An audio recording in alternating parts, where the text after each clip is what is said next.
The day my fiance's painting sold for an astronomical price, a reporter asked her, "Is the man in the painting your fiancé, Mr. Sterling?" She just smiled. "Leo and I are just friends." I flashed the prominent ring on my fourth finger. "Of course we're just friends. After all, I'm already married." That night, everyone saw Scarlett, who had been basking in the spotlight just a moment before, instantly tear up. The new masterpiece from genius painter Scarlett, The Sanctuary, sold for a 9-figure sum. At the celebratory gala, a nosy reporter asked, "Miss Scarlett, hello. The man in The Sanctuary, the one with the semi-nude back, is that your fiancé, Mr. Leo Sterling?" Others in the crowd chimed in playfully. Who else could it be? Everyone in New York knows the only man in Scarlett's paintings has always been Leo. That's right. They've been together for 8 years. They're the art world's model couple, so devoted to each other. Leo was with her from when she was a nobody to the massive success she is today. How many men are willing to spend 8 years helping a woman grow into herself? They weren't wrong. Scarlett and I met when we were 18. 8 years ago, we were the 2 most talented students under the artist Mr. Albright. Then, a fire changed everything. My hand was crushed, the bones and tendons damaged. I could never hold a paintbrush again. With no other choice, I gave up painting and became the man behind Scarlett. And she, with her talent and hard work, climbed higher and farther with each passing day.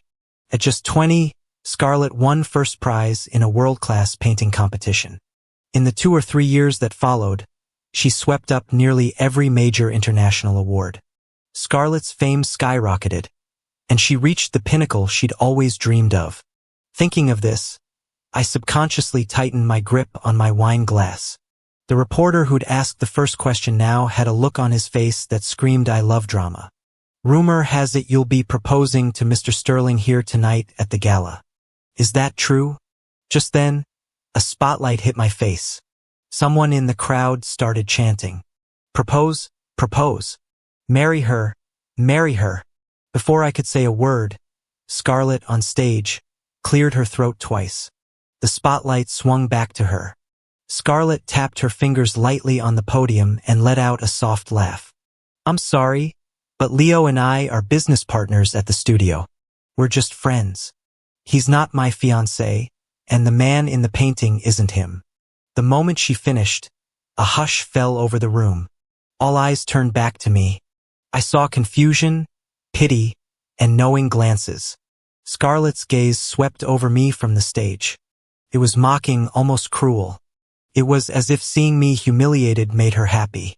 But I was about to disappoint her. I looked up and gave a bright smile. Flashing the conspicuous ring on my left ring finger, I said playfully, "Of course the great painter's fiancé isn't me. After all, I'm already spoken for." That night, everyone saw Scarlett, who had been basking in the spotlight just a moment before, instantly tear up. A year ago, on December 24th. It was my birthday. Scarlett, who had long promised to spend it with me, was nowhere to be found. I called her 16 times. She didn't pick up once. I waited until midnight. The clock struck 12, and in the profound silence, my birthday passed. I lit a candle for myself. The flame flickered. My mind drifted back 8 years. To this very day 8 years ago. That cool, reserved girl. She held out a cake she had baked herself, her face flushed as she said, "Leo, give me 8 years. In 8 years, I'll marry you. Okay?" The candlelight from the cake cast a warm glow on her face. I blew out the candle in front of me and silently ate the cake alone. The frosting melted on my tongue, bitter and tasteless. At 1 a.m., I finally got a message from her. She texted, "Sorry, Leo, I'm busy. Can I make up for your birthday tomorrow?" "I'm so sorry, Leo." I chuckled. Such a distant name. She used to call me Leo, and when we were intimate, she'd whisper Lee over and over in a husky voice. But she never just called me Leo like that. I didn't sleep all night. She didn't come home. When I woke up, I habitually scrolled through my social feed. A familiar profile picture caught my eye, and my breath hitched. The timestamp was 1:30 a.m. Evan, 10 years. I'm finally back. Things have changed, but I'm glad someone was still willing to wait for me. The attached photo was of a woman's back in a black trench coat. It was a new fall-season Burberry. I had picked it out for Scarlett myself. The next day, Scarlett had to attend an important gallery exhibition. The event started at 2. At 4, I finally saw her at the entrance. She had dark circles under her eyes, and her hair was a mess. Even the collar of her pantsuit was crooked. The organizers were furious. They couldn't accept the guest of honor being 2 hours late. I apologized profusely, bowing and scraping. They only calmed down after I offered to compensate them with 2 of Scarlett's new paintings. Scarlett stood before me with her head down, like a child who had done something wrong. I'm sorry. It was my fault. Where were you last night? I asked, getting straight to the point. A flicker of panic crossed her eyes. I went to pick up Evan. He just got back to the country. You know he doesn't have any family here. I'm the only one he knows. I wasn't gonna go, but he called me like 10 times. I had to go. I took him to his hotel and then I spent the rest of the night at the studio. A child caught doing something wrong. They ramble, making up excuses and spewing useless details. The more you explain, the more you're trying to hide. It's a classic tale of a liar. Her face was flushed, and she was talking a mile a minute. I knew her. She was only half lying. She did go to the studio later that night, but not until 4 a.m. You could have just told me that, I said, straightening the collar of her shirt. She grabbed my hand. I was afraid you'd be angry. Why would I be angry? Isn't he your brother? That's right. Life can be a real soap opera. Evan was her stepbrother. Years ago, Scarlett's mother and Evan's father got together. They each brought a child into their new, blended family. 10 years ago, Evan had chased love across the ocean, throwing everything away for it. In the end, he lost it all. His ex-girlfriend, Chloe, cheated on him when his career hit rock bottom, took all his money, and even got full custody of their newborn child. With no other choice, he came back home in disgrace. Just like Scarlett said, he had nothing left. Evan just got back and hasn't found a job yet. He used to study painting with us, remember? How about we let him work part-time at our studio, just until he finds something permanent? After she spoke, she gently hugged me, her warm breath on my neck. Trust me, Lee. Once I get Evan settled, I have a surprise for you. I wanted to say no, but before I could get the words out, Evan appeared in the studio doorway. He was still handsome, charming even. Time hadn't left a mark on him. It always seems to favor the beautiful. He wasn't even trying, but in a simple white shirt, he was enough to turn heads. Long time no see, Leo, he said. The curve of his smile was perfect, even accentuating the small beauty mark under his eye. A warm, disarming smile. The kind that makes it hard to say no. But I said no anyway. With Scarlett's income and fame, she could support 10 of him for the rest of his life, even if he never worked a day. Evan's handsome face stiffened. He said, no, a man has to have his own career. If you're dependent on a woman, she'll dump you the second you're no longer useful. The thought of what he'd been through abroad must have hit him, because his eyes welled up and his voice cracked. Scarlett, standing next to him, frowned and quickly comforted him. Evan, I'll never abandon you. Never. I fell silent. What a touching display of sibling affection. But our studio really didn't need any more staff. I politely refused, citing that we weren't hiring, but promised to pull some strings to find him a good job. But the next day, I saw Evan at the studio anyway. He was wearing a slim-fit shirt and slacks that highlighted his athletic build, broad shoulders and a narrow waist. His short, dark hair was slightly damp. He was posing, sitting quietly in the middle of the studio. My students were gathered around him, sketching his portrait. Just then, my assistant, Alex, ran over, frowning. Leo, this guy showed up first thing this morning. I couldn't stop him. He bought gifts and snacks for the kids, and he's got them wrapped around his finger. He really knows how to charm people. He heard today was our life drawing class and just sat down to let them draw him. He's like a ghost you can't get rid of. I was confused. You don't like him? Alex's brow furrowed. There's something off about him, Leo. You should be careful. Evan was like this years ago, too. He loved being the center of attention, having everyone orbit around him. He used to be incredibly talented. But slowly, he lost his passion for painting. He said it was boring and tedious, and he hated getting his hands and clothes dirty. He'd rather spend his days dressed impeccably in stylish clothes, sitting in the middle of the studio for hours on end. He had us draw him. He loved the feeling of all eyes being on him. But no matter how much talent you have, if you don't work at it, heaven will take it back, piece by piece. Eventually, Evan's talent faded into mediocrity. He fell in love with the glittering, superficial world and didn't even wait to graduate from college before running off with some rich girl he met online. That was 10 years ago. The kids at the studio loved him. After class, they crowded around me, begging to have Evan be the model for their next portrait class. Alex leaned in. You disrespectful little brats, you can't call him Evan. It's Mr. Evan, or Uncle Evan. Across the room, I saw Evan's face darken. I had to admit, Evan's strategy of winning everyone over first and asking for permission later was effective.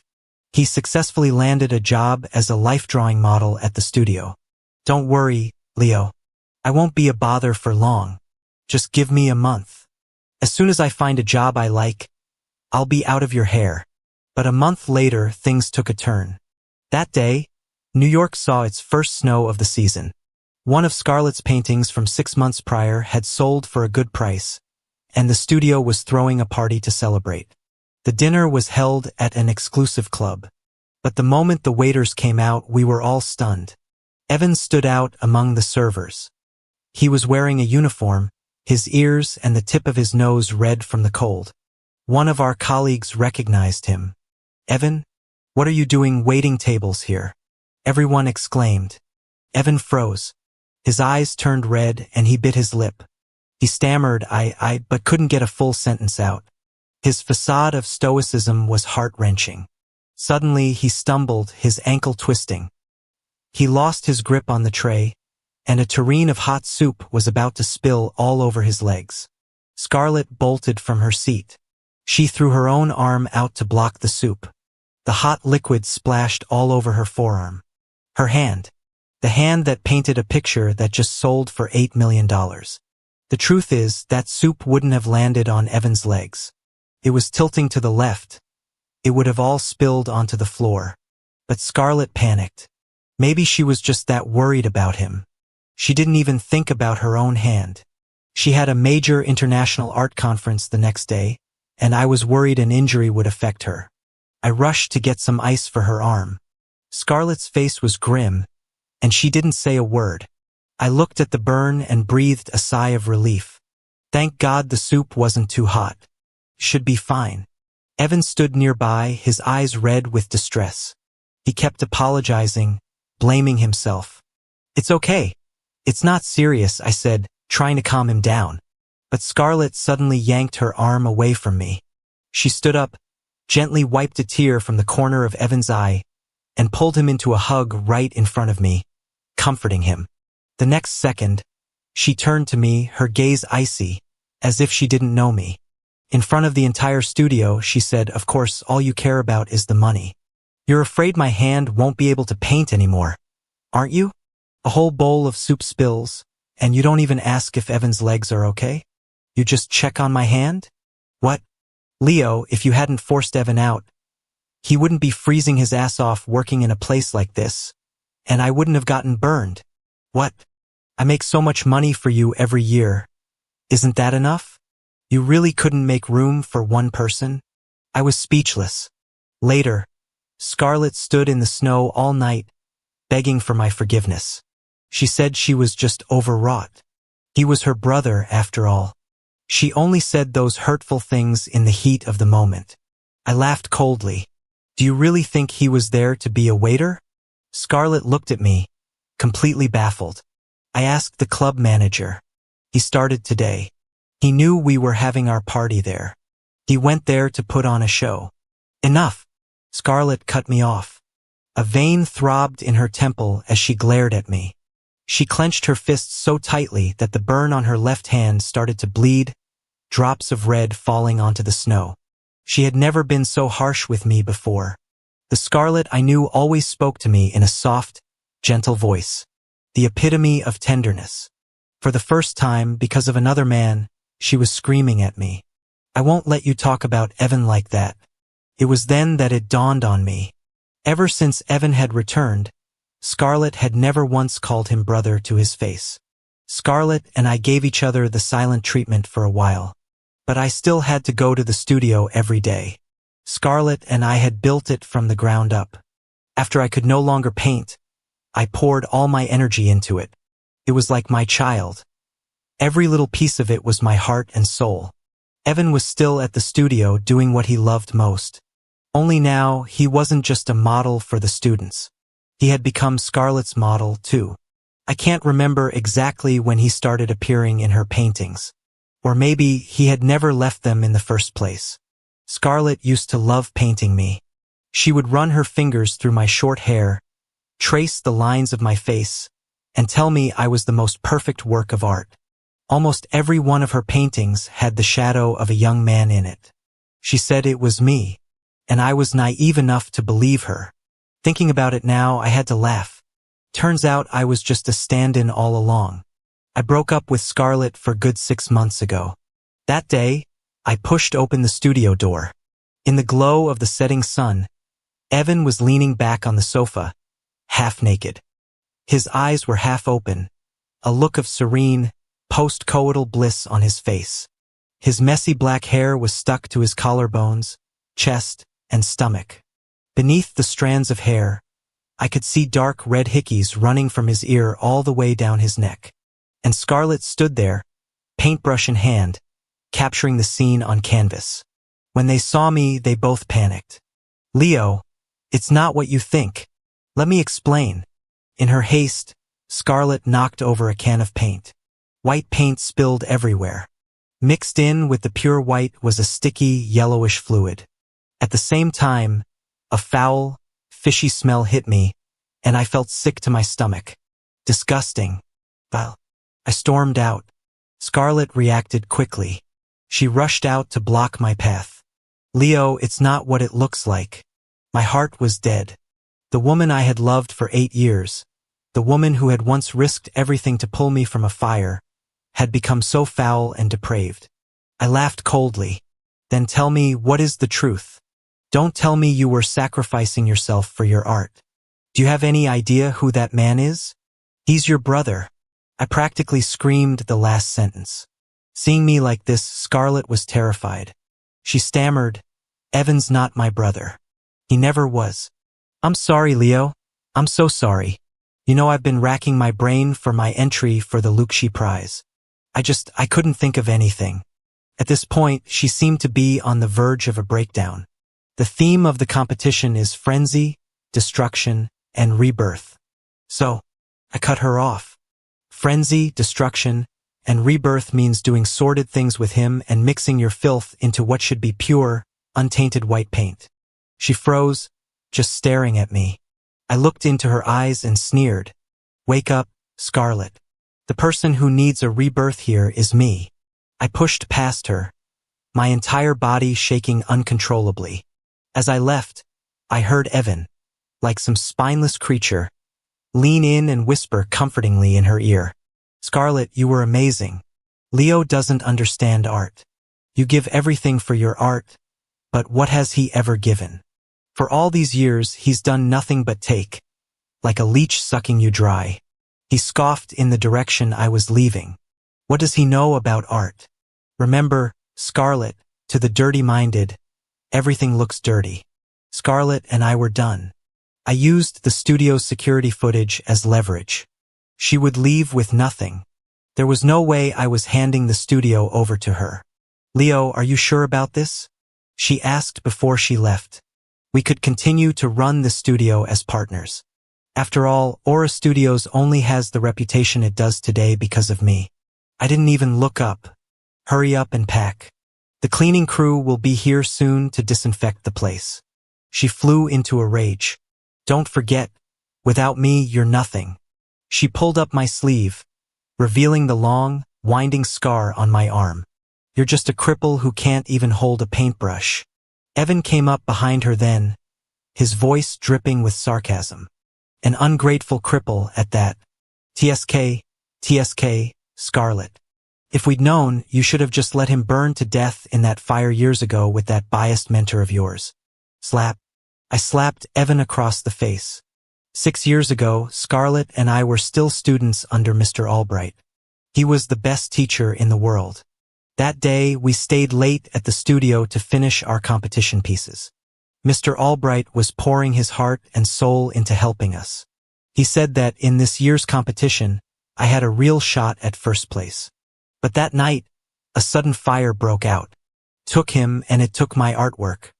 I was trapped in the flames, on the verge of passing out. Right before I lost consciousness, I saw Scarlett. She was the one who ran into the fire to save me. I was rescued and my life was saved, but my right hand was badly burned.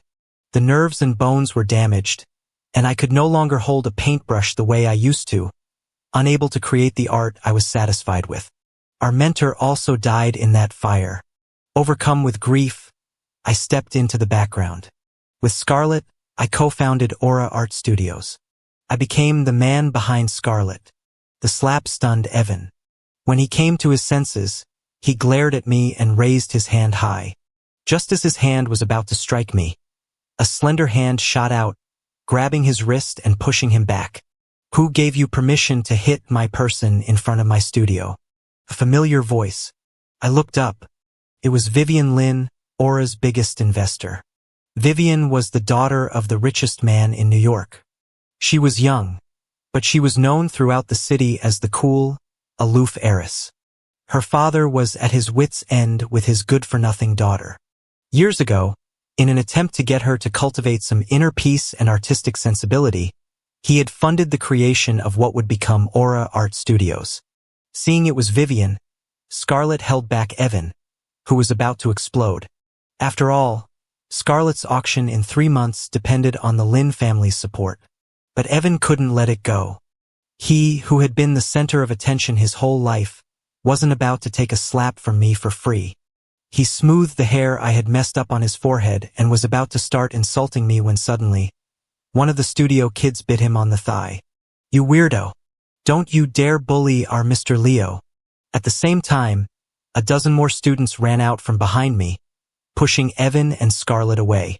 Evan's face turned pale with rage. Leo, you cripple.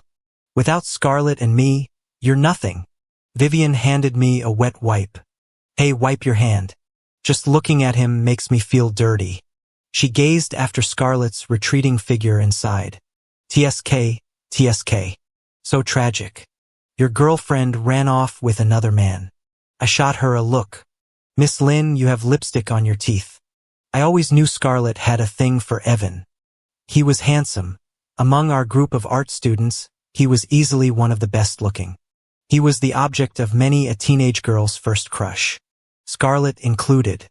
But childhood crushes rarely pan out. I thought that after Evan left, her crush would have ended, too. When she risked her life to pull me from that fire, I thought Evan was finally gone from her heart for good. Scarlett was never repulsed by the ugly scars on my body.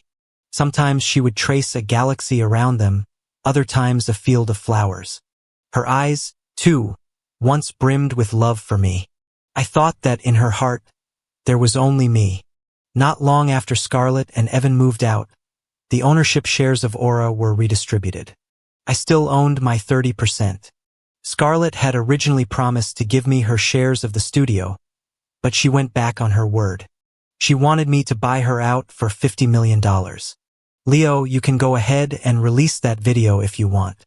But you should think long and hard about whether it will destroy me or your precious Aura Studios.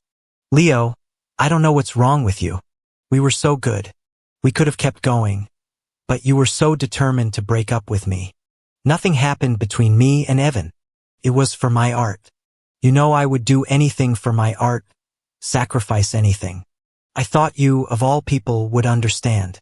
I typed back coldly, I'll buy your shares. Silence from her end for a moment. Can't you just back down for once? You're always so aggressive. Besides, where are you going to get that kind of money?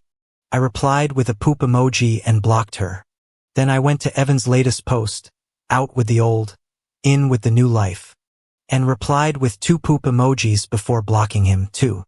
It was true I didn't have that kind of money, but Vivian did. That night, I knocked on the Lin family's door. When Vivian saw it was me, her expression was a little strange. She held the door half closed, blocking my way.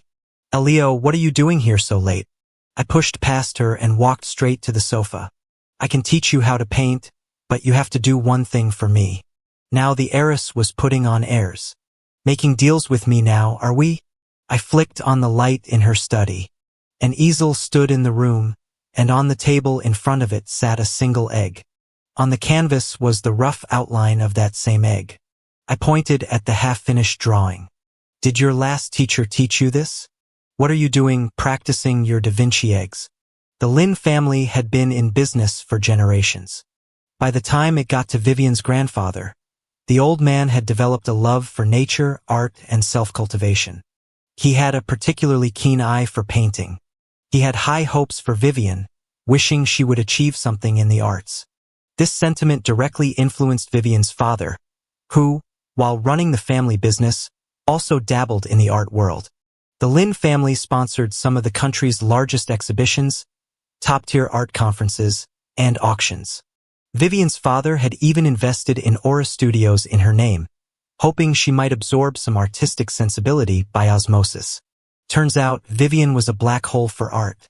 She had zero talent for painting and had managed to scare off countless famous tutors. Her grandfather had once approached Scarlett and me. I declined, citing a weak heart. Scarlett was too busy. So, teaching Vivian was put on the back burner where it stayed for 3 or 4 years. I never would have imagined that, after all this time, Vivian would still be stuck on drawing eggs. But, your hand, Vivian finally asked, hesitating. My right hand had been burned in the fire 6 years ago. I hadn't picked up a paintbrush in a long time.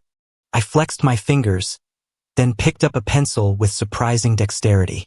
In moments, I had finished sketching the egg in front of us. Vivian was stunned. For 6 years, in the dead of night, I had secretly picked up a brush. I endured the sharp pain, sketching out the images in my mind, one line at a time. At first, I couldn't even hold the brush properly. Kept falling, and I kept picking it up. The scars would tear open and heal again, until new flesh grew over them. Over and over. Finally, I could complete a whole painting. It wasn't perfect, but I was satisfied.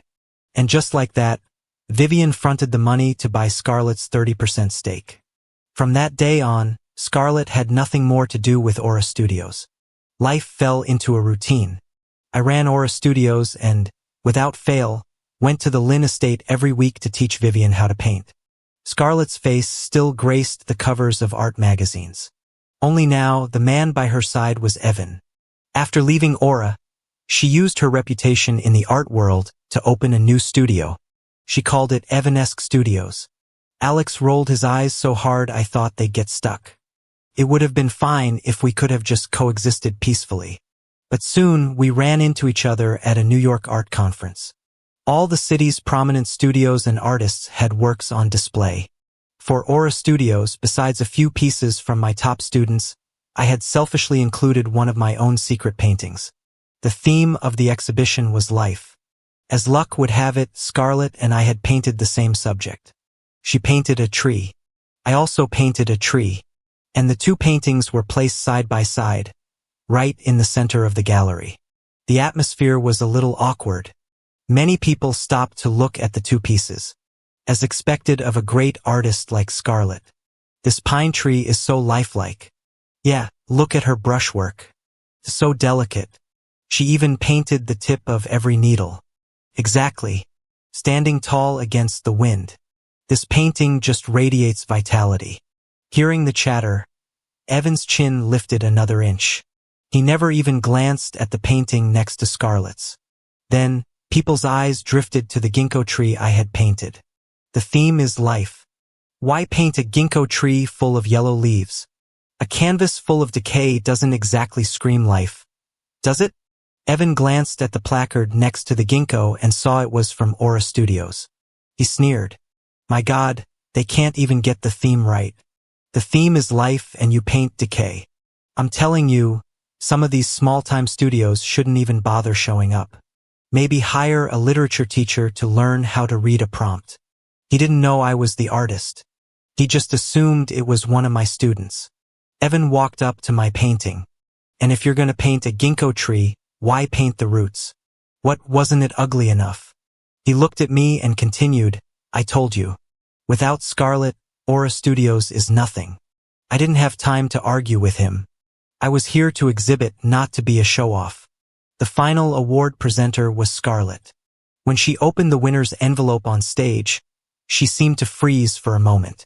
After a long pause, she said, the first prize for this exhibition goes to the entry from Aura Art Studios, the ginkgo. Evan was shocked. That's impossible. There must be some mistake. Others in the audience also voiced their doubts. Just then, one of the exhibition judges, Dr. Wallace, stood up calmly. The theme is life. This painting from Aura Studios, the ginkgo, may appear to show withering leaves, but beneath that thick layer of yellow is a sprawling, tangled root system. Those roots dig deep into the earth, an instinct for survival, a symbol of strength. So, what you see is decay and rebirth, but what you don't see is the tenacious will to live. This painting made our judging panel feel a life that death itself had forgotten. The ginkgo tree itself is one of the oldest species on Earth, with a history spanning hundreds of millions of years. The painting's title, To Live and Then Be Forgotten, also perfectly fits the theme. Therefore, our panel unanimously agrees that the piece from Aura Studios is the best in this exhibition. When he finished, the gallery was silent for 2 seconds before erupting in thunderous applause. But one sentence from Evan shattered the harmony. He said, this painting is a fake. Aura doesn't have a student capable of this kind of brushwork. If I'm not mistaken, the style and color palette are the signature method of the late Mr. Albright. As soon as he said it, the room burst into an uproar. Someone who had seen Mr. Albright's work immediately pointed out, yes, it is indeed his style. As far as I know, Scarlett was Mr. Albright's only student before he passed away. Could this painting be a copy, a forgery? In an instant, I was the target of everyone's suspicion. Scarlett stood on stage, her expression unreadable. She could have cleared my name, told them I was also Mr. Albright's student, but she didn't. She stood there silently, not saying a word. Just then, a commotion came from the gallery entrance. Flanked by security, Vivian was escorting her grandfather, the very same old man from the Lin family with the keen eye for painting. Vivian led him straight to my painting, the ginkgo. Grandpa, look, this is Leo's work. I told you he was amazing. He was Mr. Albright's star pupil. Mr. Lin stroked his beard. He put on the reading glasses his butler handed him and studied my painting for a long time. Finally, with tears in his eyes, he sighed. It's him. It's Albright's style, no doubt about it. What a pity. At the mention of the fire, the entire room fell silent. After a long moment, Evan muttered from the crowd, so what? I studied under Albright for a bit, too. Oh, does less than 3 months before running off count? Alex, standing next to me, quipped. I knew Vivian had brought her grandfather here on purpose to back me up. That night, I went to her house to thank her. But instead of accepting my thanks, Vivian handed me a file. Don't thank me yet. Take a look at this first. The manila envelope looked old. The seal read, 2013 Phoenix Lane Fire, case number 288. It was the fire. Thick smoke, rolling flames. Everything I went through that day came flooding back. My voice trembled. Why are you showing me this? Vivian opened the file to the last page and pointed to 2 words. Arson. No, that's impossible. My heart skipped a beat. That fire had caused devastating losses. 1 dead, 1 injured. Mr. Albright was dead and I was injured. Countless pieces of his work were also consumed by the flames. But I remembered the official investigation had ruled it an accident. A few teenagers playing with matches in the alley had caused the tragedy. That's the official story, yes. But have you ever wondered why those kids were playing with fire right under your studio? And who gave them the matches? It was like a switch flipped in my head. She pointed to several photos on the table. This is my gift to you. So, Mr. Leo, can we skip art class this weekend? Vivian asked, blinking up at me like a child earnestly seeking praise. I'm gonna need one more favor from you. Back to the day Scarlett's painting, The Sanctuary, sold for a 9-figure sum. A nosy reporter asked her on stage, "Rumor has it you'll be proposing to Mr. Sterling here tonight. Is that true?" Scarlett just smiled. She said we were just friends, that I wasn't her fiancé. And I flashed the prominent ring on my left hand. Of course not. After all, I'm already spoken for. At that moment, Vivian, who had been sitting beside me, stood up and affectionately linked her arm with mine. My goodness, since when did my husband become someone else's fiancé? The usually cool and composed Scarlett was flustered, nearly dropping the microphone. Just then, a dashingly dressed Evan walked onto the stage from the wings. He took Scarlett's hand, leaned in, and kissed her on the cheek. Scarlett's fiancé is me. How romantic, I said, applauding them. Now then, how about I give you two a wedding gift? I presented the files Vivian had given me to the head of the auction house. Show everyone what the great, untouchable artist Scarlett is really like underneath. Yes, that file contained the proof of Scarlett's crime, manslaughter. That day, she had used the excuse of buying paint to leave the studio. She'd accidentally dropped a box of matches she had prepared by the studio door. She knew a few mischievous kids liked to play with Ultraman cards in front of our building. And that box of matches was found by those very kids. Next to the studio door, in the trash can, Scarlett had just thrown away a pile of her discarded drawings. On those drawings were pictures of the fire-breathing monsters from the Ultraman TV show. She wasn't sure it would work. It was just a test. A clumsy attempt by her younger self to start a fire. All she wanted was to burn my competition piece. Simply because she had overheard Mr. Albright say I had a chance to win first place.